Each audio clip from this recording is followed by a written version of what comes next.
My name is Gene Kelly. I welcome you to tonight. This webinar is going to be specifically about becoming a professional gunsmith. Anything you need to know about our courses, getting an FFL, setting up your shop, what tools you need, how to market your business, anything like that. And you'll see down below, there's a question and answer button. And I invite you to text or write in your questions, send them in by email, and I'll be answering those as I go. Let me give you a little bit of background here. My name is Gene Kelly, as I said earlier, and I'm president of the American Gunsmithing Institute. I am a gunsmith. I've been a gunsmith for about 40 years. I studied under Master Gunsmith Bob Dunlap, who was head of Lassen College gunsmithing program, retired, but then started working with us, and we developed an entire program that was his training, only in a compressed fashion that allowed us to add a lot of material, but eliminate all the wasted time. And so we took a 2.5-year program and were able to compress it down into 168 hours of video instruction that you can go through and learn true design, function, and repair. You're not a gunsmith if you don't understand design, function, repair. You're at an armor's level, you're a part swapper. And so you need to really understand all the mechanisms, how they work. And that's why we do things like we use cutaway guns extensively in our programs, because, you know, if we're talking about the lockup, you can see it locking up and unlocking. And, you know, we're teaching you exactly how and why that does that, and all the components, you know, related to it, and all the systems that you'll encounter, because there's a number of different locking systems. Also, when we deal with sears and disconnectors, and of course, you know, various hammers, firing pins, etc. And being able to see inside the gun really makes life a lot easier. You don't even have to have the actual gun in front of you, which is nice, because we cover, you know, hundreds of different models of guns, which are related to thousands of others. I mean, if you think about it, you know, AR-15, there's more than 10 million of them out there. 1911s, there's 5, 7 million, 10 million, who knows? 1022s, I know there's north of 5 million of those. Ruger Standard Auto pistols, there's over 1 million of those, and it just goes on and on. So each, even though, you know, there's within models, there's some variations, the core systems are consistent. And when you understand those, then you can disassemble, reassemble, figure out what's failing in a system and make the appropriate repair. All right, well, we've got a bunch of questions and folks piled in here. So let me open up the questions and we'll just start running right through them. And like I said, I'm going to keep this to any questions related specifically to, you know, becoming a gunsmith, whether it's the training, the shop setup, the FFL, whatever that is. And we're not going to get into specific gun repairs or opinions there. Okay, Rick Mitchell asks, how involved is getting your FFL? Well, when you enroll in our course at any level, whether it be a level 1, 2, master, or enhanced master, we provide you with a complete information package, how to get your FFL. And if you go through the steps, it's really pretty straightforward. We tell everybody it takes about 90 days to get an FFL. We've had recently people get them in less than a month, which was amazing. But I think COVID's actually working in our favor right now, because, you know, they're sitting there getting paperwork done. So that's one thing. Number two, you really just go and you fill out the form, and as long as you're not a prohibited person, you don't have a felony or some reason that you are not allowed to have firearms, you should be able to get an FFL. And a lot of the time, I would say most of the time, you can even get an FFL working from your home. Now, in particular, they like gunsmiths because we're not generally buying and selling lots of firearms. We can do that under our license. If you get a regular license, an 01 license, there is no separate license for gunsmithing. But when you tell them, hey, my primary interest is to be gunsmithing, it is not uncommon to be gunsmithing from the home. The only question becomes whether or not you need a special local license or not. Some areas you do, some areas you don't.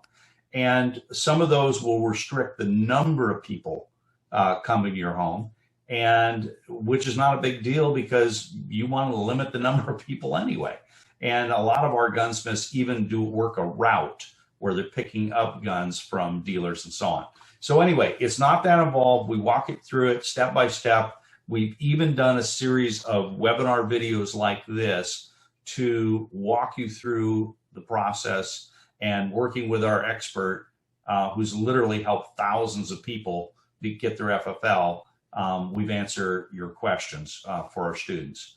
Okay, so Thomas Goldsberry asks, what tools should I get when starting out, when just starting out? Great question, Thomas. A lot of people have in their mind that they don't need like a full machine shop, and that's just not the case, particularly with general gunsmithing repair. I'll go through the tools you use the most, but if you're getting into advanced customizing, which you're going to probably want to get into it someday in the future, well, then you do need some more specialized equipment, but not as much as you might think.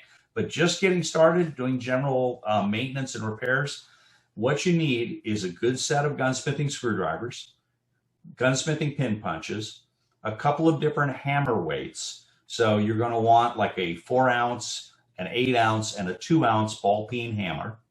You're going to want a set of pliers, and sometimes it's handy to have a set of wrenches, probably that you already have. You'll want to utilize a belt sander and for touch-up parts, but the one tool you'll use more than any other electronic tool is a Fordham tool. That's F-O-R-D-E-M, Fordham. The Fordham tool utilizes a Jacob-style hand chuck with a flex shaft and a motor, and controlled by a foot rheostat. So when you're working, it's like you can have it not even moving, and then you slowly press the pedal like a gas pedal, and it starts to speed up, and you left off of it and slow down. So you can really control the speed. Now, we use this tool for drilling, for grinding, for polishing, for cutting. You'll use it for everything. And it's like, it'll even do a lot of the little milling type things that you need to do if you're carving out a part. So really recommend a Fordham tool. Also, a good gunsmith style vise. Now, a gunsmith style vise, unlike your regular machinist vise you see most of the time, the jaws in a machinist vise are usually set back and are knurled, and they're meant to like clamp hard on metal and so on. We don't want to do that because we can damage stocks, the metal, the finishes, and so on. So a gunsmith vise has parallel jaws and smooth parallel jaws, and then we'll oftentimes put inserts in those between the metal jaws to clamp something softly or firmly. If we need something metal on metal, we can do those things. So hand tools, basic hand tools, you'll use screwdrivers and pin punches all the time. You'll want a few like little dental picks and things like that that are handy. And when you see our gunsmiths working, you'll see them using the same kind of tools. You'll use a bearing scraper, or actually, believe it or not, a high quality pocket knife a lot for just slightly breaking an edge. You'll want some files. You don't need a lot of files, but just a good Nicholson set of files, even one of the batch sets that you can get at one of the tool supply shops work just fine to get started. Like I said, a belt sander is a handy thing to have. You don't need a super big one. Oftentimes, a small 1-inch or 2-inch belt sander is very desirable because, again, a lot of this is about control, not letting it get away from you to where it's throwing a part across the room or you ground off too much. Always go slow. It's easier to take off just a little than take off too much and have to try and put it back. And although we do teach you how to do that as well. So those are some of the tools. As far as a lathe and a mill and so on, What's really handy to have is a bench lathe, and I'm talking something like a 7 by 14 or 12, just a little bench lathe. You utilize that for doing things like polishing a part, turning a firing pin, retipping a firing pin, setting back a pistol barrel. You can do all that with a small bench lathe. You'd be surprised how often you'll use it. And I'll oftentimes have my shop set up to where I have my basic hand tools in front of me. I'll have my Fordham tool right to my right where I can easily grab it, utilize it. I'll have my bench, my vise over here. And then behind me, close by, so I don't have to go walking across a room, and it may be even as simple as like turning around on a swivel chair, I'll have a little bench lathe and a belt sander and maybe a drill press or a bench drill press to have to do the small, lighter work. Later, when you get into barreling or something like that, then it's a great idea to have a high quality lathe. And when you want to do slide work or machine some custom mounts or something like that, that's when you get into a mill. But in the hierarchy of use, you'll use a mill a whole lot less and a lathe a whole lot less than all the other tools I just described if you're doing general gunsmithing. Again, I recommend everybody learn core design, function, repair, and start doing some general gun repair. But then if you decide you want to specialize in building custom Glocks, we teach you how to do that. If you want to customize, build custom Remington 700s and long range rifles, you can do that. We teach you that. If you want to build custom Mauser rifles, so classic guns, we teach you how to do that.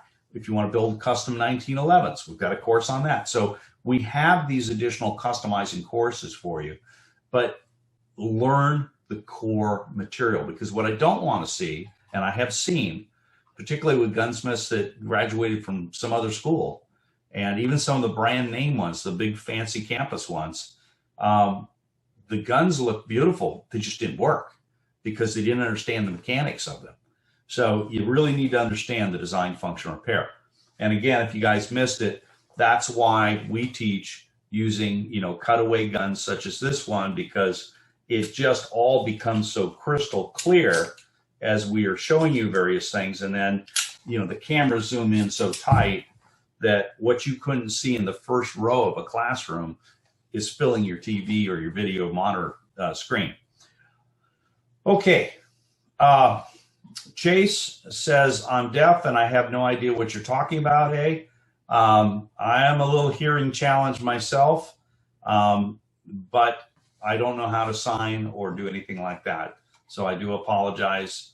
I am interested in helping out the handicap whenever I can. And in fact, speaking of which, if you're a disabled veteran, we work with the VA under Chapter 31 to get veterans training as gunsmiths. You have to have a disability rating, so you want to know that first. And there is a process. This is not just typical GI Bill. This is Chapter 31 for the VA. Okay.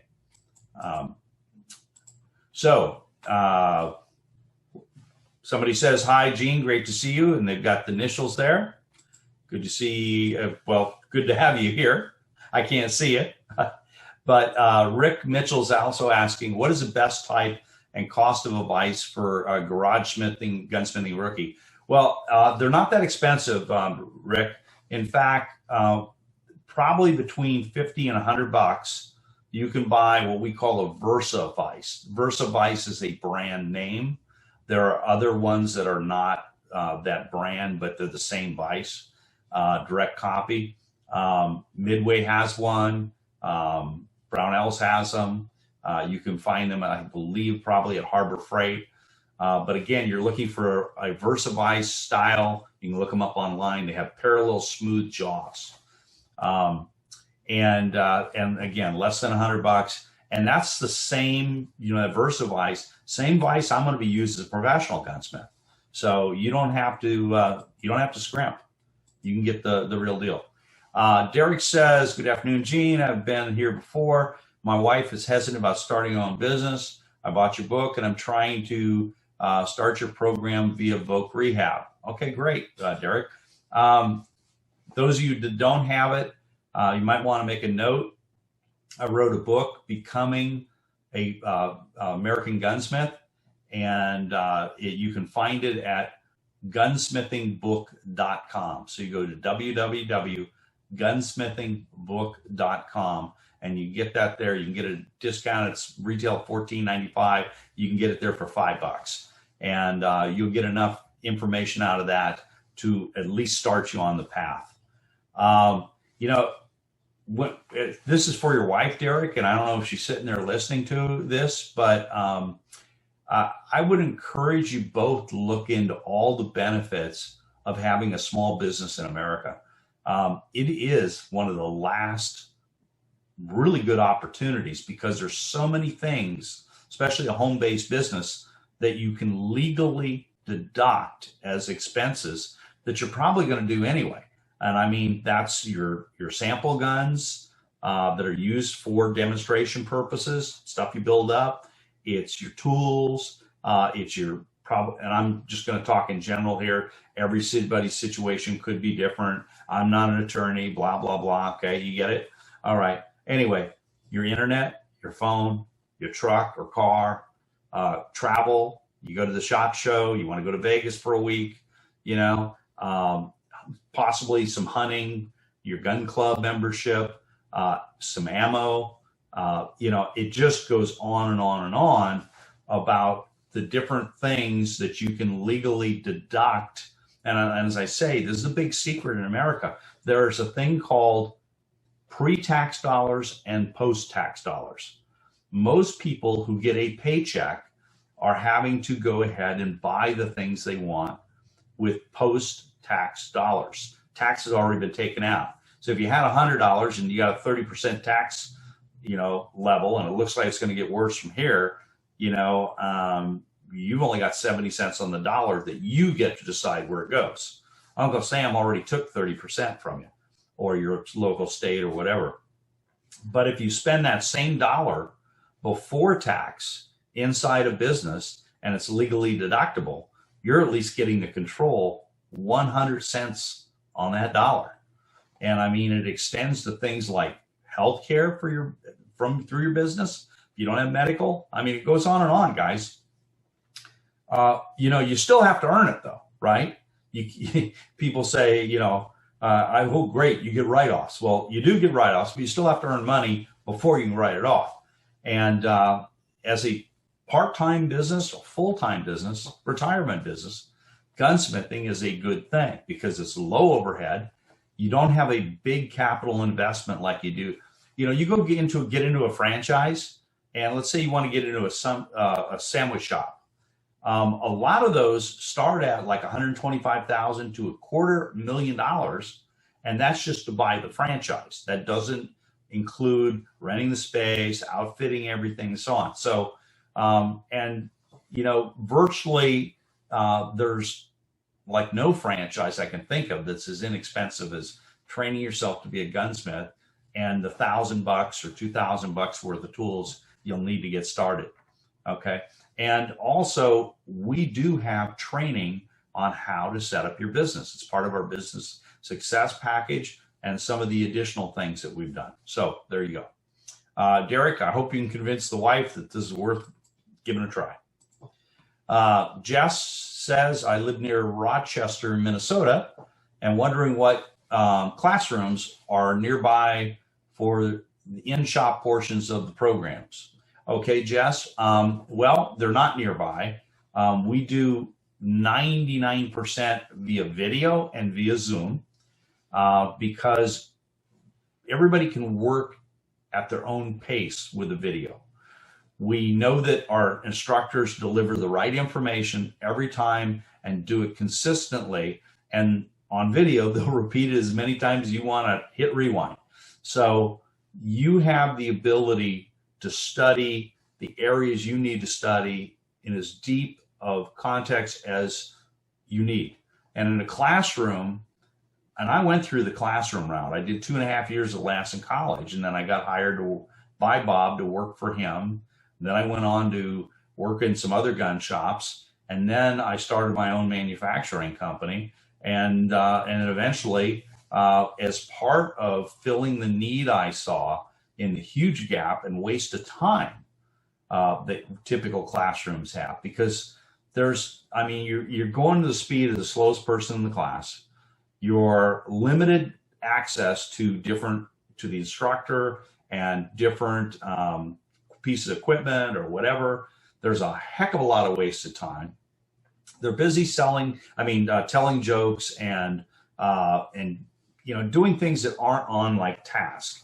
And that's why when we eliminated all that, we were able to compress it down 2 years plus information into 168 hours. And there's information in there that I didn't originally get when I was going through school, because it was things that Bob learned later in life and was able to add to the school course, plus our other instructors add to it. Further, as I said, in a classroom, you can't see the kind of close-up I can give you with the video cameras. In addition to that, we do have some hands-on classes. So the hands-on classes are held in a couple of different locations on the West Coast primarily, although we're looking for a new facility in the mountain region. But they are 1 week long intensives. And when you enroll, you get certificates depending on the level that you enroll at for 1 week, 2 weeks, or 3 weeks of hands-on on your schedule for the intensive classes that we do have. So now, after you've taken our welding or machining course, you will know enough that you'd be able to walk into a community college or something like that and be able to use their welding equipment and their machining equipment to further your experience. So that's one of the ways you could do that part of it. But even in those two areas, I was a welding TA at one time, teacher's instructor, and it was so frustrating trying to teach somebody to weld, because you can't hold their hands and be able to, give them the tactile feel. And they really can't look over your shoulder when you're both wearing welding helmets and getting close enough to really see what you're doing with your hands. So we used and designed special filters so that we could film the instructors showing you the close-up that you wish you could get in a classroom.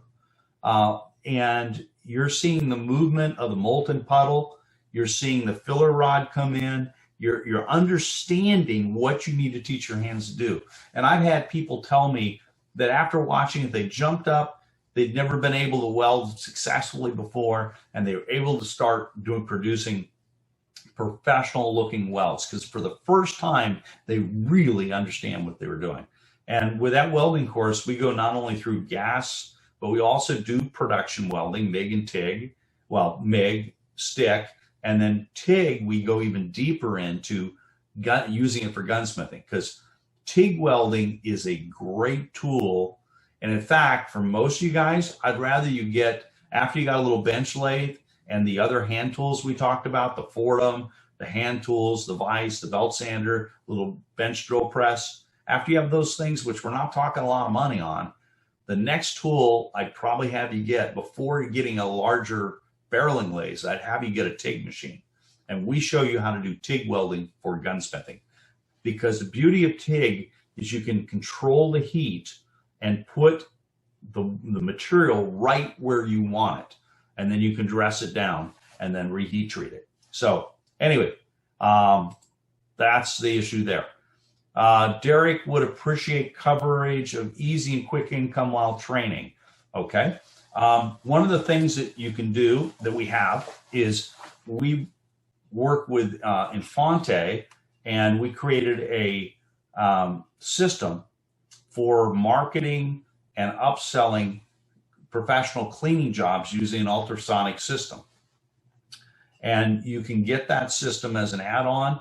It is a really great way to do fast cleanings. And I mean, you can clean several guns an hour easily while you're doing some other things, because they're in the cleaner during part of the time. It's non-toxic, which is really great, because you do need to watch it when you're working around lead and other chemicals, and it magnetically brings people in because they need the cleanings. I mean, there's an estimated, I've heard, the most recent estimate now I've heard is 410 million firearms. But, you know, it's all over the place. Nobody knows for sure. For years, everybody's been saying 350 million firearms, and they keep adding tens of millions every year. So that number we know is in the rearview mirror. If you think about it, let's just call it 350 though, 350 million firearms. If even 10% of those at any one time need professional cleaning or repair or customizing, that's 35 million firearms. So, I mean, the number of guns out there that need something is huge. And as you're probably aware, finding a good gunsmith is pretty tough to do. You know, we're training folks as fast as we can, but at the same time, we want to train them to a high enough level they really understand what they're doing, design, function, repair. And since some people have been in this for a while, they retired a second retirement or they passed away, so that there's always a need for more gunsmiths. But yeah, that's some of the quick income you can do. We also have a course that comes with every level 1 course and above. So we have level 1, which is your design, function, repair, and has some other courses with it. We have your level 2, which adds in machine shop. We have your master course, which adds in lots of customizing, the welding, the business courses, and so on. And then you have your enhanced master, which goes even further with going deep into dozens of additional, 65 additional handguns, dozens of different shotguns, dozens of different rimfire rifles, and so on. So that there's a whole spectrum of levels you can go with. With every single level, though, we include that FFL package I talked about because we want you to get started right away. Get your license so you can start making money. Number 2, we include what we call the money makers. Now, this is a video course that teaches you all the common jobs: how to install a recoil pad, how to properly mount a scope, how to do a chamber casting, you know, how to fit grips, you know, just a whole series of things that are common jobs that you're going to start off with. So there you go, Derek. All right. And then Rich asked, I purchased a couple of your DVDs, and I would like to know if it's smarter to focus on one brand of handgun before going to other brands. Well, here's how we approach it. So when you get involved, so I take it that you probably have an armor's course, or a couple of different armor's courses. And those are great for one gun specific, but is way different than the professional gunsmithing course that teaches design, function, repair. We teach some of that in there, but it's gun specific. And whereas in the professional course, so in the armor's course, it's gun specific. An armor is generally a part swapper. A gunsmith can make parts, fit parts, even create guns. So going through the gunsmithing course, we teach you systems. That way you can pick up a firearm, even one you've never seen before, and you say, okay, I understand now it's using this type of lockup, and it's using this type of disconnector, extractor, ejector, firing pin, whatever it is, feed system. And there's a problem. And I now can analyze the problem, understanding the systems, determine what is failing, and make the appropriate repair. That's real gunsmithing. And so we start off at the level 1, which is included in every level higher, with introduction to gunsmithing, all the terminology, all the different action types, all the different things you need to know so you can track with the professional course as it goes in depth. Then we spend over 7 hours just on the 1911 pistol, because when you really understand that platform, and that's what Bob taught us in the classroom back in the day, but if you really understand that gun, you understand lockup, at least the link system, you understand feeding, you understand extraction, ejection, firing pin shape and design, headspace, on and on. It is a core platform to learn. And so what we want our students to learn is systems, because then when you're presented a gun that uses a variation of that system, you're not lost. You can look at it and understand the system. Sometimes with some of the designs, they literally turn them upside down or sideways or whatever, but there aren't that many systems. There's dozens and dozens, but you'll learn them all in the course. Okay, wow, I better pick up the speed here. I got a lot of questions and I want to get to everybody. Tim's asking, hi Gene, retired LEO, 72 years old, building some variations AR-15 lowers from 80% lowers. What tools do I need to take apart and assemble from parts and parts kits? I looked at Wheeler's tools, my thoughts. Well, again, most important thing is really understanding that platform. We have a couple of great courses. We have a complete course on certified AR-15 riflesmith, and there LA armorer Mark Foster takes you through all the systems along with Bob Dunlap and Ken Brooks. And so you'll really understand that gun.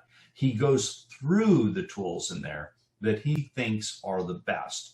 Now you can start off with some of the, like the Wheeler group. I mean, they're good middle of the road tools. Okay. They're not, Geissele. They're not the top of the line tools, but they're a good basic set to work with. I've worked with them. And Wheeler has a lot of different types of tools.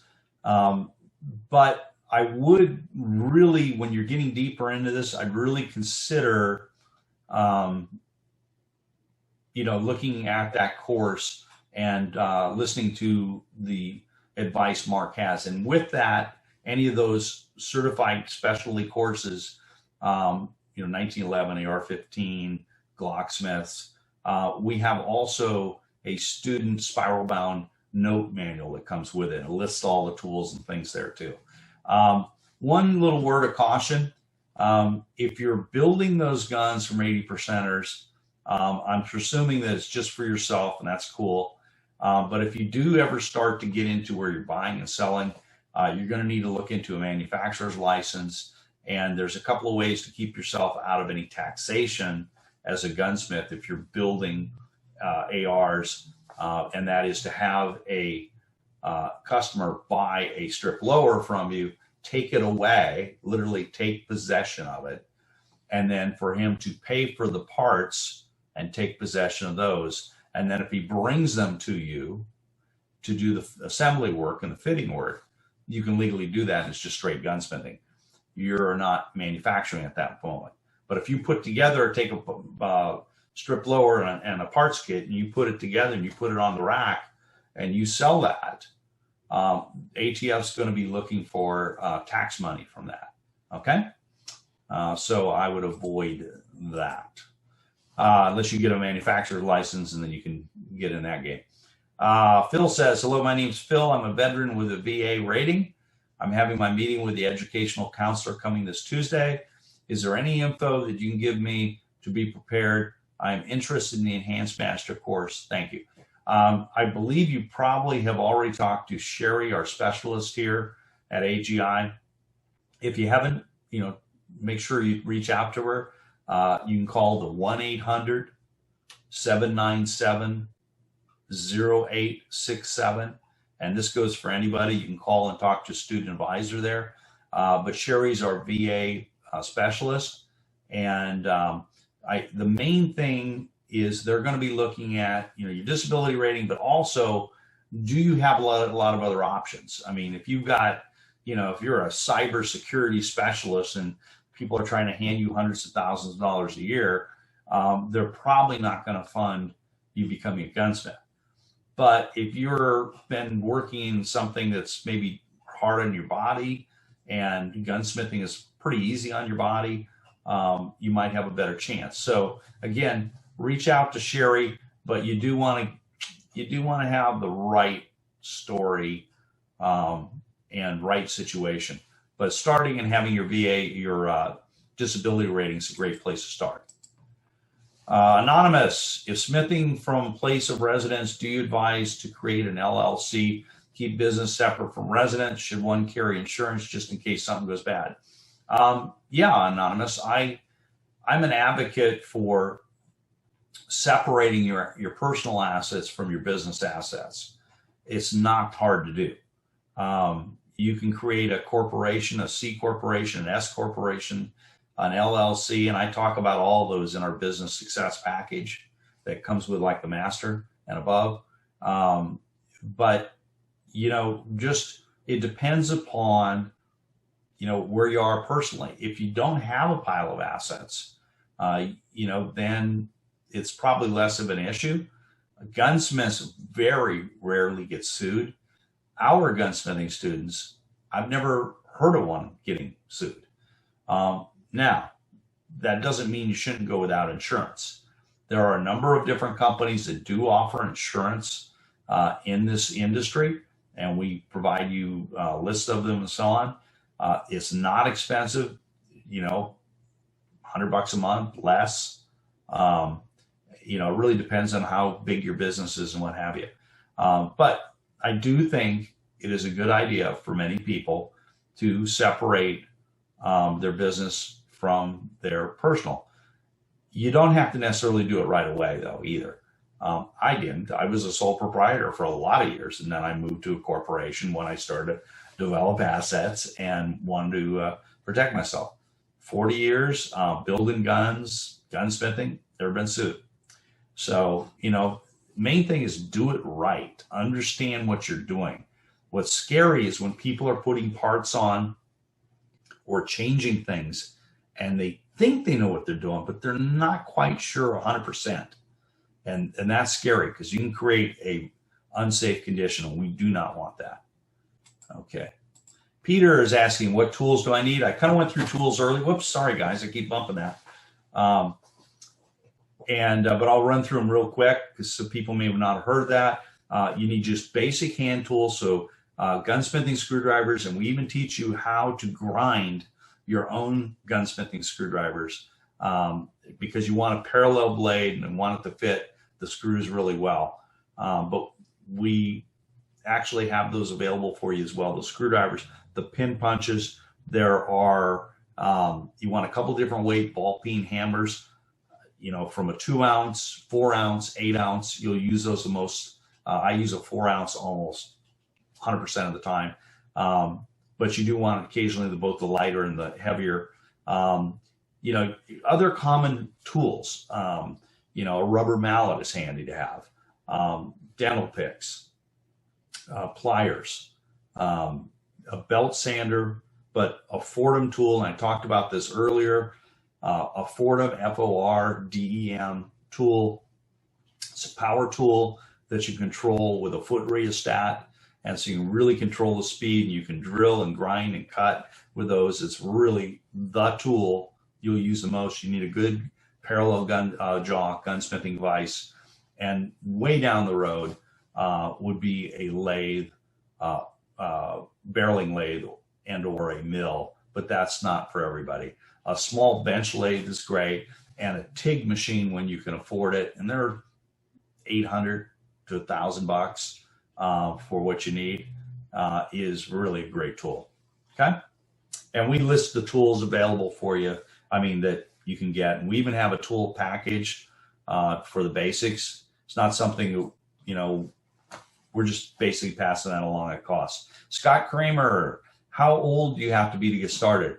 You need to be either over 18 or have an endorsement from your parents or guardian. We've had people as young as 13 start gunsmithing, and I've had people in their 80s start gunsmithing. Recently had a guy who, he's 80 something. He was a veteran, spent a career in the military, and he lost his wife after, I think he said close to 60 years. And he just was lost because he'd always, you know, the family was important to him, and as it should be. And anyway, he looked around and he saw our promotions on gunsmithing and decided to get involved. And he sent us a letter saying just what a new lease on life he has, because He's able to, he's met a lot of new friends. He's opened a gun shop and a shooting range, and he did that in just over a year. So he's having the time of his life, and I'm convinced he's going to be with us for a long time because he's got something important to do, a reason to get up every morning, and that's important to have. Christopher Gonzalez says, do you have to pay the full amount on courses, or can you do payment plans? We do have a payment plan. It's something that we came up recently too, or it was a recent change. So talk to a student advisor and they can lay out specifically. There's a couple of different choices. It depends on the level that you're at. Okay, and then Rick says he's got a clean background and had a concealed carry permit for 8 years. You should be good to go, Rick. You should have no problem whatsoever getting your FFL. What category of FFL do most gunsmiths pursue? There's really two categories of FFLs that you might want, but the majority should just get what we call a Type 1 license. An O1 license allows you to buy and sell guns just like a regular gun dealer, but it's also the classification that gunsmithing is done under. The 07 license is a manufacturer's license. Now, that's what I have. And I have a manufacturing license with an SOT, Special Occupational Taxpayer stamp. So they call me a Class 2 manufacturer. I can manufacture automatic weapons, suppressors, etc. But an 07 license is the basis for even that. So if you have if you want to be a Class 3 dealer, not make guns, not make machine guns, but buy and sell those, you pay the tax stamp on top of your 01 license. So an 01 license, most common for gunsmithing. An 07, if you're going to be building firearms, if you're going to be moving over into what would be considered manufacturing firearms. Okay, and that might even mean buying a whole lot of AR lowers and a whole lot of AR parts kits, putting them together and tuning them up, and that would be one type of manufacturing if you were then selling the completed product. If you're doing the same thing, but it's your customers' stuff, then you don't have to be a manufacturer. And ATF, by the way, most of them are really good guys, and I've had some good experiences with them recently, and I'm hearing from a lot of our students that they're not having any problems, especially if they approach it professionally, like follow our program, follow the whole package we give you, number one. Number two, be an upstanding guy yourself, and act professional, look professional, be organized, and you're gonna get respect, and they've been good. Okay. Do I see obtaining an FFL becoming more difficult next year, especially if predicted unrest, violence, related extremists not accepting presidential election results and new administration? Don't know. I wouldn't bet against it because bureaucrats always have a new rule that they just love to put on us. What I would say is get the jump now. If you're not in, get in. Get an FFL, for crying out loud. It's not that hard, and the cost is, off the top of my head, it's either, I think the initial license is $200 for 3 years or $140 for 3 years. I forget, because the renewal is a little bit less. And I've had a license for, like I said, about 40 years. It's not that big a deal. And it gets you access to firearms at wholesale, ammunition at wholesale, accessories at wholesale, and will also allow you to, as a gunsmith, with the right certifications, some manufacturers will give you access to parts that are restricted.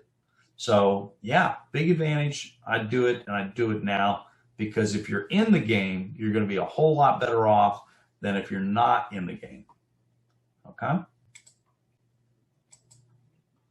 Can I do a course at a time as money allows? Is there any place to get a student loan you're aware of?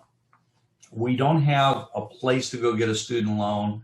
We have some people, they'll go out and they'll, get a bank loan literally for it. They'll go and get a grant from somewhere. They'll pre-sell services to friends and family. They can get involved with our monthly program. So we do have a monthly enrollment program, and you can speak to a student advisor about that, and they can give you the exact details. Because if I tell you, I'll goof it up for sure. After all, I only run the company. It's not like I know what I'm doing. I'll be a gunsmith. Chase says, is anybody going to help me out? I don't know exactly what help you need, Chase, but give us a call. We'll try and do what we can. Don Shuley says, could you please describe access to the instructor during courses? Yes. So you have access a few different ways. I do live like this, some student forums, webinars, and we have Jack Landis and Robert Dunn. These are two gunsmiths who knew Bob personally, worked with Bob personally, worked with us for years. They've gone through our program. They've worked gunsmithing for decades, and they will answer your questions by phone and by email. Also, when you enroll, you get a year of access to the GCA, which is the Gunsmithing Club of America. And on there, we have hundreds of hours of disassembly, reassembly courses, and over 150, 60 guns so far right now. We have advanced student seminars that instructors did, and there is access to the actual course instructors as needed, but usually all your questions are answered through those tiers. That's why we do the video the way we do. That's why we have the GCA. That's why we have the ongoing support and the access there. So that should more than get you covered, Don. Okay, Michael, any specific vise you'd recommend? I saw that before. The vise I recommend is a parallel jaw vise. One of the brand names is Versa Vise, and I believe that's spelled V-E-R-S-A, Versa, I think. Don't ask me about spelling. All right. What's the market price to charge for doing maintenance and cleaning of a handgun? It really depends on your area. What we do is we look at it a little bit differently than some might. Number one, every job you should work to be profitable, and we go into all that in the business training. But when we use the ultrasonic system and the process we teach, we want to encourage you to bring people in the $30 to $40 range initially for the cleaning, and they'll bring you multiple guns. And then we teach you how to sit down with them and go through upgrades. So bringing the gun in initially should be the small dollars for cleaning, but still profitable dollars. I mean, if you're doing 4 guns an hour, which you can with the ultrasonic, and you're charging $30 a piece even, or 40, which is closer to what we recommend, $39.95. But again, it varies throughout the country. But 4 times 40, $160 an hour. Now, I'm not saying you're going to make that hour after hour, but you can have some juicy hours. And in addition to that, when you sit down with them and go through how they're using the firearm, we teach you all about that, how to do the interview. We even do some mock role playing. There are obvious and legitimate upsells that people should want and need, and they're willing to pay for that. So each job becomes more valuable if you approach it right. And we have another thing I didn't talk to you about is in the master course comes with a flat rate manual. It's part of our business success package. And in there, it lays out a lot of the common jobs and gives you the number of hours that a professional gunsmith should be able to do with experience, should be able to do the job. So let's just say it's 1.5 hours. And your shop rate, we don't tell you what your rate's going to be. You decide what your rate's going to be. And it's all up and down all over the country. But where we tell you typically to start is start looking at your auto shops. Now, auto shops in my area are climbing like crazy. They're up to about like $150 an hour in the San Francisco Bay Area, California. What do you expect, right? But other parts of the country, it might be $90 or $100. Well, take that shop rate, and as a gunsmith, you have nowhere near the overhead that an automotive shop has. And you don't have anywhere as expensive with tools that you're operating with, lifts and electronic meters and computer readers and so on and so on. And so if you take somewhere between 50 and 60% of that price as a starting point per hour. So let's just say your local shop rate was $100 an hour, and you said, you know what, I'm going to be at $60 an hour. And now you take that job that we have at 1.5 hours, and you just simply plug in your $60 an hour, which you can have posted, and you go 1.5 times that, and boom, you now know you should be charging $90 for that job. Bing a bang a boo, with confidence. And your customers, when they see you working out of the only national flat rate manual that's been created, we created it, it's going to help bring confidence to them as well, and they'll value your work. Okay, keep going here. Anonymous, how much disability do you need for the VA? I'm 80%. It's generally like 20, 30% or more. The only issue you have at 80%, well, let's just say you are 100%. That could be a barrier because they're saying, well, you're 100% disabled. You can't do this or that. But 80%, I think you got a good shot at it. Again, the thing to do is call and speak to Sherry, our student advisor that handles the VA. Okay. And those are specifically chapter 31. Chase says he needs closed captions, a subtitle, or interpreter. I'd love to be able to do that. We need to look into that. I'd like to do that. Maybe we can do that with our online version. Okay. So Chase, hang with us and let's see if we can't help you out. I'd like to help everybody out. Jess, which of your programs offer the most used hand tools in Fordham included with it? We actually don't include any tool packages like that until you get to the enhanced master. But if you want, you can buy so the tool package is available separately. So you can add it to any level you want, really. But we don't generally include it except at the enhanced master with tools. And right now we have a Christmas special going on. You can get any level of the course for 30% off through the end of the year, and then that's done. And the tool package you can get is a flat rate, and it's got all the tools in it, but that is a separate price, and you can add it with whichever level you want. But you know, we're not making money on the tools, but you could probably save yourself a few bucks by going and finding these same tools yourself, because you can take the time to shop, or we have to buy it direct from the manufacturer or distributor or whatever. Okay. Joe Pantone, I'm sorry, Joe, I'm going to butcher your name. Pat Known. What was the website? Okay. Don't recall which website exactly we're talking about, so let me list a couple. If you're looking for the book, it was gunsmithingbook.com. So www.gunsmithingbook.com, and you can go get the book there for $5. Plus, right now there's some additional opportunities to get some other courses there discounted when you get it, the other information. So that's one. Two, for tools, place to look for a tool that I really love, and I mean, this is to me the mandatory power tool. That's a Fordham tool.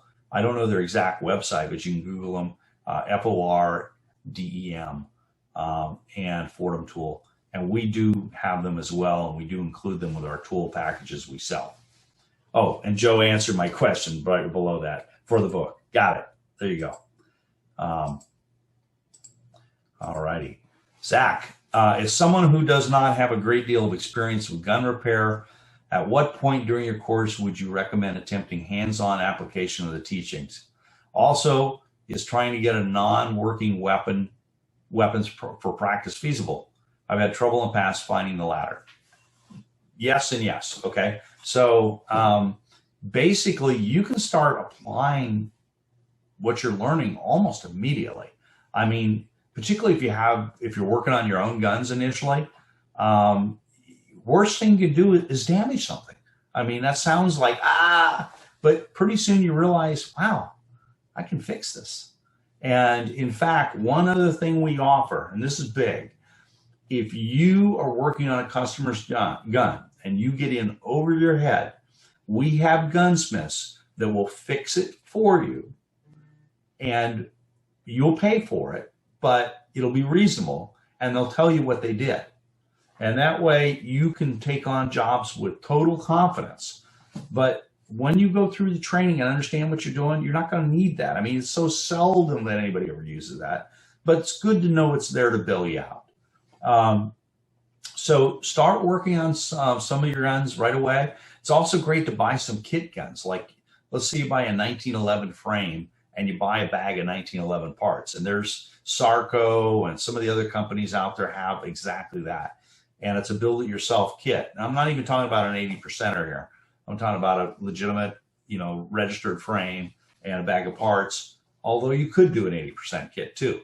Well, as you go through the course and you're building that and fitting the parts properly, not just throw them together and it goes bang, because it may go bang for now, but if you don't have your lockup right, you're going to shoot 100 rounds and it's going to start tearing things up. So you need to understand what you're doing. We do recommend that you go to gun shows, buy broken used guns, advertise for broken used guns. If you have a tabler, we buy broken guns and see what gets drug in. You might get some real deals. I have in the past. And so that's something you can do. You can also buy guns at pawn shops and find, stuff that you can negotiate down because maybe it's a little ugly or something like that. You don't care, right? You can refinish it. So there's a lot of great ways you can find guns. There's also friends and family. I do recommend you get an FFL the moment that you're keeping guns overnight that belong to other people, or if you're charging money for your work. Those are two conditions where I really recommend you have an FFL. It's really simple. You get your FFL, you have a simple logbook, you log it in, and when you return something, you log it back out. Okay? Okay, Tim Kenworthy. As a 40-year tool maker and manufacturing engineer, I appreciate the quality of videos I've seen and current applicability of the material. What new material are you creating? What is as the most recent material produced? What new technologies are you working to do training on? Okay, Tim, you have great questions. Anyway, thank you for the compliment. And by the way, guys that are tool and die makers, you have a leg up on everybody else in this because you've already been working with a lot of machines. You're used to close tolerances. You're used to a lot of what's going on. So you're going to be able to succeed even faster. But for everybody else, take heart. We've had guys, I had a guy go through one time that was a paramedic that did not own a firearm. He lived in New York City. And he was able to go through the course and become a gunsmith, getting guns after that. But that's how little experience he had. I've had dozens and dozens of people that have been in the sandbox fighting overseas and studying to be a gunsmith when they didn't have access to a lot of the guns and they only knew one or two platforms, and even those platforms, they were only doing basic maintenance on. So they were able to take that little amount of knowledge, but with the learning capability that we provide for them, they were able to come back and start gunsmithing because, they could learn. And the most important place is to learn is not with these, it's with this. Because when you can visualize and understand what's happening within a gun, you can then direct your hands to do the work. Now, it takes some finesse after a while. When you're filing or stoning or sanding or whatever, you need some feel to that. But it doesn't have to come immediately. But what's important is the knowledge and the vision to do the right thing, what you're actually trying to achieve. Because otherwise, you can have your hands doing work beautifully and great and all that, but if you don't know, you're going to have guns that don't work. Okay. So, and additional technologies. I mean, one of the latest videos we just did actually was building custom holsters, which is pretty cool. So this is going to support our cowboy action training. We did recently the P320 SIG pistol. Through Gun Tech, we've got something new coming out every single month. And I really encourage you to be part of that. You be part of the Gunsmithing Club of America. And you get a year's membership when you enroll. And then it's like $30 a month every month after that. It's not a big deal because we send out DVDs and training material. One of the things that I'm looking forward to doing at some point is I want to actually get into additive manufacturing because I think that's going to be a real cool place in the future for gunsmiths, where literally with a 3D metal printer, you can build parts. So if something's missing, you can sketch out what you need, do a little brief CAD, and create the part from scratch. Now we do that a lot as is, from a piece of metal and with either a pattern or no pattern. And I've made parts before that were totally missing, and a lot of our gunsmiths have, because once you understand what is happening here and what this pivot point is there and what it's supposed to be doing, you can kind of envision what it should look like. And you make a pattern, you make the first part, and sometimes it's not right and you need to refit it or make another. But I've made parts totally from scratch without anything being there. So you can do that too. But there's a lot of fun stuff. Metal finishes. I'm working on some modern metal finishes, which is everything from your Cerakotes up through your special vapor down at the molecular level hardening finishes. Okay. John says, if I start the level 1, can I upgrade to higher levels as I can fund them? Absolutely. We don't punish anybody. If you want to upgrade, you just talk to a student advisor and they'll help you calculate what the difference is between what you paid and what the next level is, or wherever you want to go. Randy, do you need an FFL to blue or be cleaning firearms? I would say yes. If you're going to be charging for it, if you were doing your own, no. But if you were charging for it or keeping guns overnight, I am strongly recommending you get an FFL. It is not a big deal to get.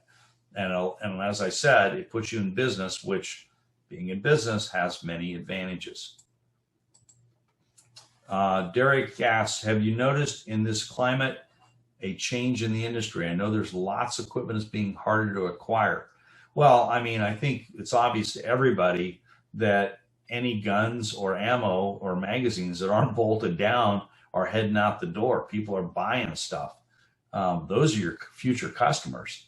All the people that are buying these guns, they're going to want them customized, fit, maintained, and so on. And what I encourage everyone to do is to build a customer base so that you literally can control your income by communicating with your customer base. Run some specials, run some add-ons, run some customizing, promotions, whatever. But you develop a membership or a customer base. You don't just open the door and wait for somebody to walk in. That's being broke every day. You want to have a steady flow so you can know next month what work you have. And by the way, most of the gunsmiths, if you check around, they're backed up months, some just weeks, but almost all of them more than a month for a lot of work. Okay. And again, that's why I'm saying, we don't know what the future holds, but I know you're better off having the knowledge of being a gunsmith, even if it's only for yourself and your friends and family. And you're better off get your license right now before they try and add any additional, hijinks or some crazy thing. Jess is asking, do the hands-on certificates ever expire? Yes and no. It depends on, two different certificates. Your certificates that you get for completing courses are yours once and for all. Just like if you graduate college, that certificate is yours. There are some that, like with our law enforcement ones, require renewal every so many years, like every 3 years. and that's generally just for the law enforcement people. The hands-on classroom certificates do expire after 3 years. So if you enrolled today, you'd have 3 years before those expired. That gives everybody time to get to a hands-on class on their own schedule. Zach is asking, what level course fits the 168-hour time metric? That is our level 1. That is our design, function, and repair course. It is the bedrock. It is what's going to make you a gunsmith by understanding the systems that firearms use. Each of the upper levels adds on significant training, such as machining, customizing, welding, business success, a lot of different variations on the customizing courses for ARs, Glocks, 1911s, etc., and so on. The master course, excuse me, the enhanced master course, all told, is around 400 hours because there's so much reference material in those enhanced modules, in addition to all of your training in between on core things you can do, customizing or machining or welding. And the beauty of this is you don't have to go through it linearly. You can actually get started in the first couple modules. We strongly recommend you go through intro and pistol smithing before you do much of anything else. But as you start working, people are going to bring in shotguns and rifles. And you can actually jump to those modules, learn what you need to learn, and do the appropriate work, and then continue through your studies. So you don't have to go through the whole course to build a custom 1911 or something like that. In fact, doing that in parallel with your course, going through the customizing course on the 1911 is going to teach you a lot, give you a lot of confidence. So direct answer is 168 hours is level 1. Do you have classes on black powder guns? We do have some. It's not our forte, to be honest with you. I'm not a big black powder guy. I think they're cool, but the mechanics are the same. Sear systems, springs, we teach you how to make Vise springs. We teach you how to make various different coil springs as well. We teach you the heat treating that you make for the parts. Ken Brooks, one of our instructors, is really into black powder. He's created some course parts. And we also have some things on the Gunsmithing Club America. And in our Cowboy Action stuff, we have a complete course on Cowboy Action, tuning guns for Cowboy Action. We show you how to do some cartridge conversion to black powder pistols.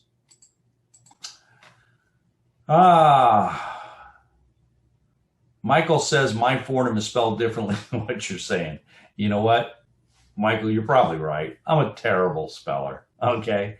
If you want to mess with me, just spell something and I'll be trying to assemble it in my head. He has it down as Fordom. And you know what, Michael, you're probably right and I'm probably wrong. All right. But that's what Google's for, right? How quickly, Mark's asking, Mark Aiken, how quickly can we apply for an FFL after we attain your course? Get the course, open the box, pull out the information on getting your FFL and apply. Only take you a little bit to apply, and you should have your FFL within 90 days. We recommend you do it almost immediately because that allows you to, again, buy in guns, sell guns, taking guns for work, bring in, friends' guns to do cleaning. Get it done right away. And it's not that hard to hold. It's included in the package. Chase is deaf. Can you type to him? I cannot. This only allows me to communicate this way, as far as I know, and I don't sign, unfortunately. So I'd love to find a program that would help us put closed caption into the gunsmithing. So if somebody knows a great program, reach out to us. We probably would need a grant to be able to do that because it's probably pretty expensive to remaster literally hundreds of hours of gunsmithing courses. Don Shuley, note for students looking for funding. CARES Act this year for COVID allows for withdrawal of funds from 401k or IRA without penalty if you were affected by COVID. Oh, that's interesting, Don. So let me read that again for everybody. He's saying a note, this is notes for students looking for funding. So if you're a prospective gunsmithing student, you want to get funding. He says the CARES Act, C-A-R-E-S Act, CARES Act this year for COVID allows the withdrawal of funds from a 401k or an IRA without penalty if you were affected by COVID. Everybody's been affected by COVID in some way, either their job or their family or getting sick or whatever. So yeah, that's great, Don. Thank you for sharing that. I was not aware of that. Okay. And so guys, be creative. If you want, here's the number one thing I find people that are successful. They don't let anything stop them. They decide they want to do something.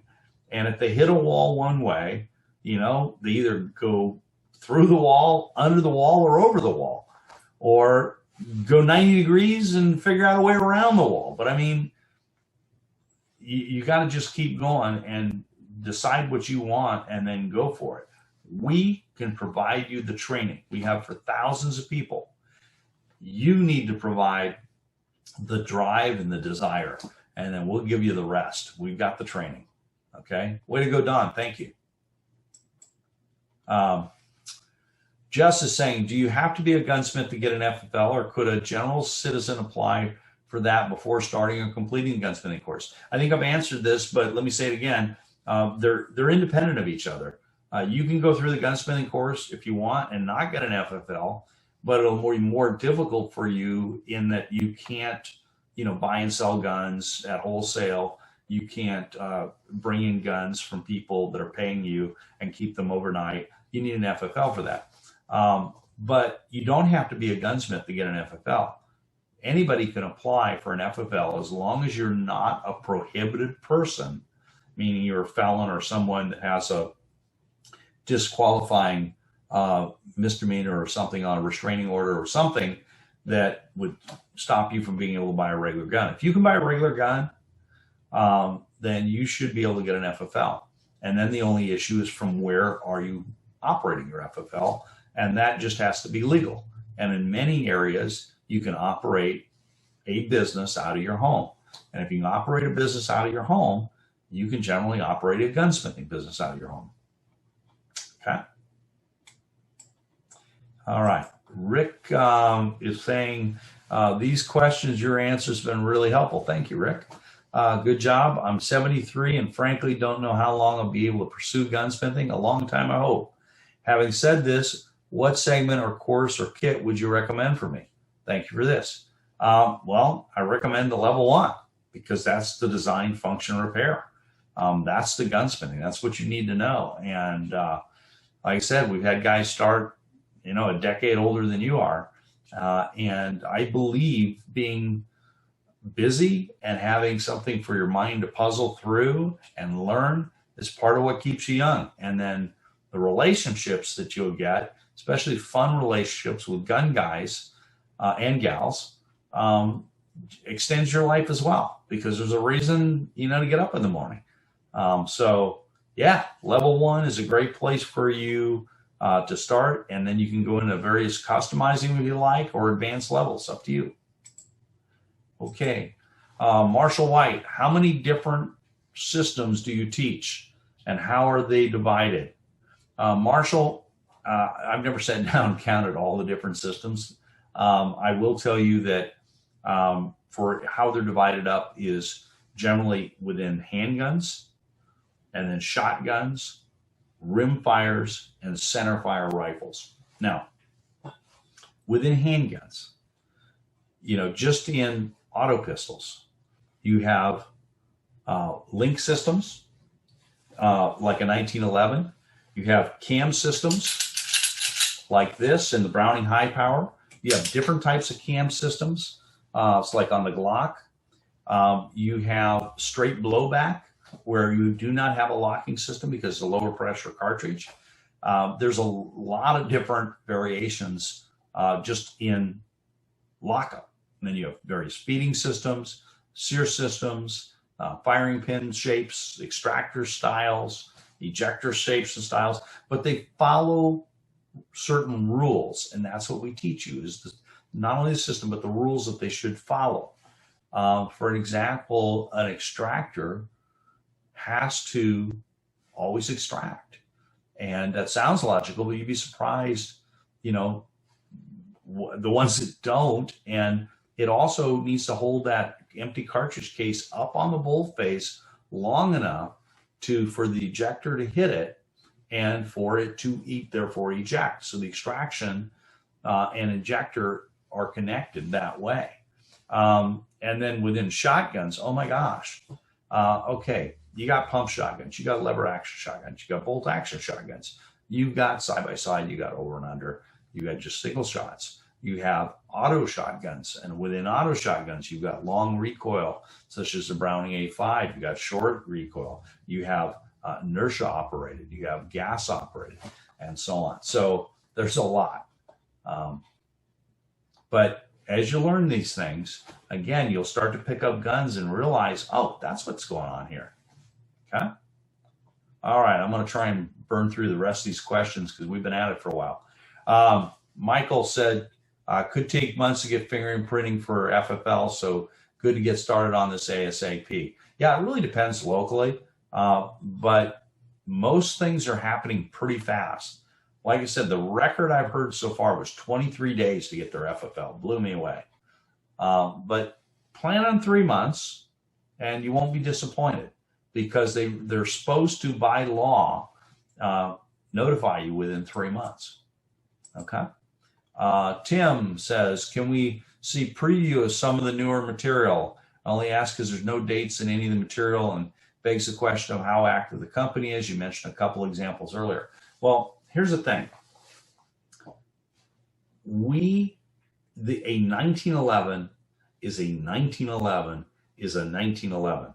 So the guns that were adopted in 1911 are virtually the same as the Colts that you're going to see today, your Kimbers, etc. There are some variations, and we show that. If you want to look at something really new, look at the P320. Get the SIG P320 Armors course. That's pretty new. You want some fun stuff, get into the HK M&P5. That's cool, because in there we even go through the trigger burst system, explaining how that works. And let me tell you, I've had people go through factory armors courses, a lot of them, and then go through our course that we cover in like 2 hours. And they're consistently telling us we cover more in 2 hours of an armors course than what you get at 1 or 2 days of a factory armor school. In addition to that, if that's the case, think of how much is in the professional gunsmithing course. So we've created a consistent process where we can teach you, and our instructors teach you, systems that are relevant today are going to be relevant tomorrow. And even when new guns come out, most of the time the systems are not different. There's very little that's radically changed. I mean, guys like John Browning design things that are still in use today, sometimes with a little bit of variation. All right. And by the way, guys, we have a 1-year money-back guarantee. I would challenge any other school, university in the world to have the stones to do the same thing. We stand behind what we do. This is what I learned to become a gunsmith. You will learn, only you'll learn a whole lot faster than we did, because it's presented systematically, it's presented on video, it's presented with close-ups. You can rewind. You don't have to go, oh, I didn't understand that. Can you tell me again? And it's just worked for so many people. Okay? All right. Michael says, can smartphone app maybe dictation? suffices poor man's closed captioning. You know, it's a good suggestion. I don't know. If they could play our audio and have it through any program be able to do, you know, closed caption, and like he said, dictation, that might be a ticket for you, possibly through a smartphone. It's a good suggestion. And then Derek's also talking about state money for training. We do have some state programs that provide training dollars. Gunsmithing's a little bit harder because they're looking for these massive SEC codes, you know, industry classifications, and, you know, gunsmithing they see as a little narrow niche. Well, you know, as they say, there's riches and niches. So it's a good niche. But there are some training dollars out there with voc rehab and so on. So you can check into that. But I love what he said about, you know, I mean, use some of your 401k money. That's your retirement money. That's what this is about. You know, it's what your savings is for, building something. Because look, let's just say that you only do an extra $25,000 a year working part-time gunsmithing. And you really ought to be able to do that if you're doing, you know, working some evenings and weekends here and there. In 10 years, that's $250,000 of extra revenue.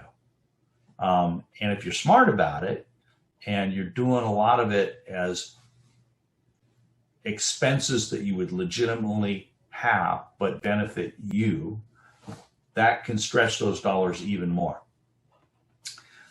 James is asking, what about classes on ammunition reloading? Also see how much companies like Cajun Gun Works makes on trigger jobs and tuning pistols. Yes, a lot of them do. And you can do a lot of that work because you will learn that in our customizing classes. We have an entire course on reloading taught by Fred Zeglin, who's a custom cartridge builder, but he also has a company called 4D that rents reamers and all the different things you need as a gunsmith to do custom chamberings without having to buy the reamer outright. But his course goes through reloading, and what we teach beyond just regular reloading is how to read what the cartridge case is telling you. A fired case can tell a gunsmith a lot about the condition of that firearm. And so it goes into that as well. That's Fred Zeglin is the instructor on that, and that's on our professional reloading course. Joe is asking, when can I expect an advisor to reach out to me?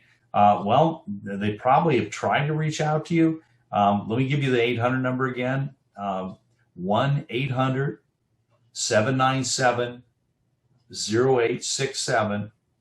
Give that a call, ask to speak to your student advisor, and they'll connect you. Right now is a super busy time of the year, so, you know, try and get through.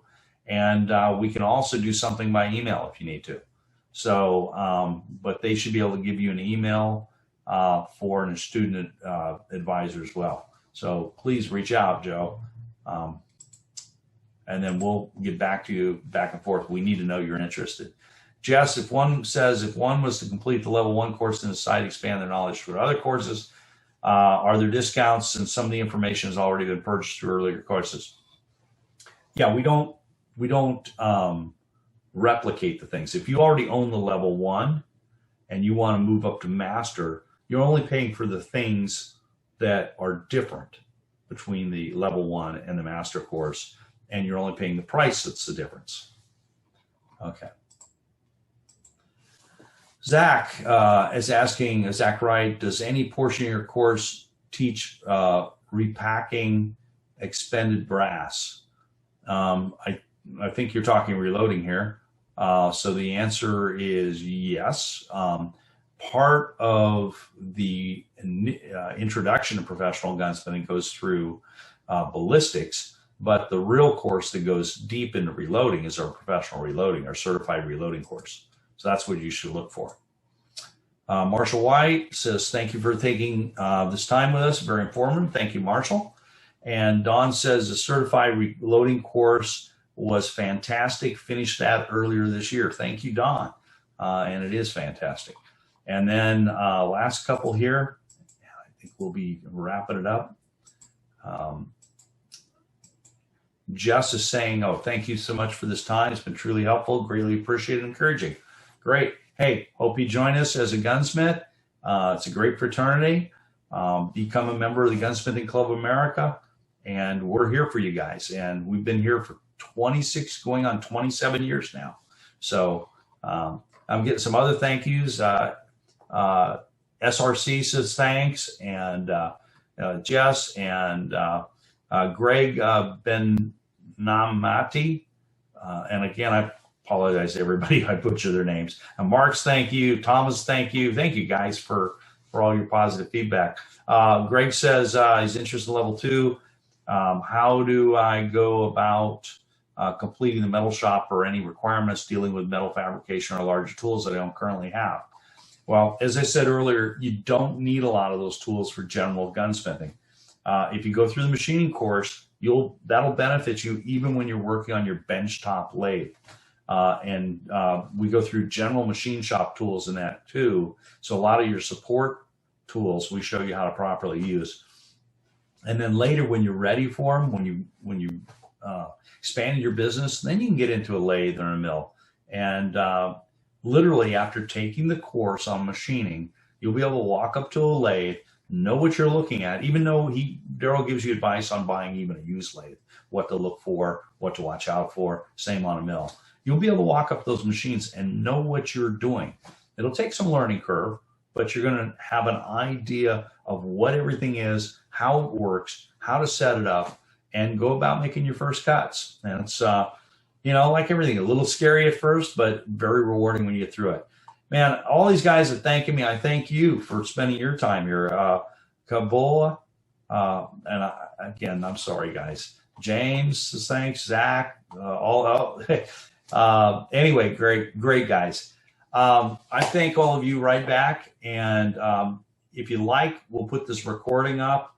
Let any of you who missed part of it be able to listen to it again. But I think the important thing to do is, if you want to be a gunsmith, now's a great time to do so. We are running an end of the year Christmas special, and you want to speak to a student advisor, call them at that 1-800 number, 1-800-797-0867, and they'll help you out. And we do have a payment plan monthly, but we also, encourage you to look around, find some assets you're not getting benefit from or using, extra car, boat, junk, whatever. There's a lot of different ways to get what you want. The biggest thing you have to have is desire. And if you're willing to put in the work, this program will help you become a certified professional gunsmith, and not just entitled. You'll actually know it. Okay, guys? All right. I think we better wrap up. Thank you so much for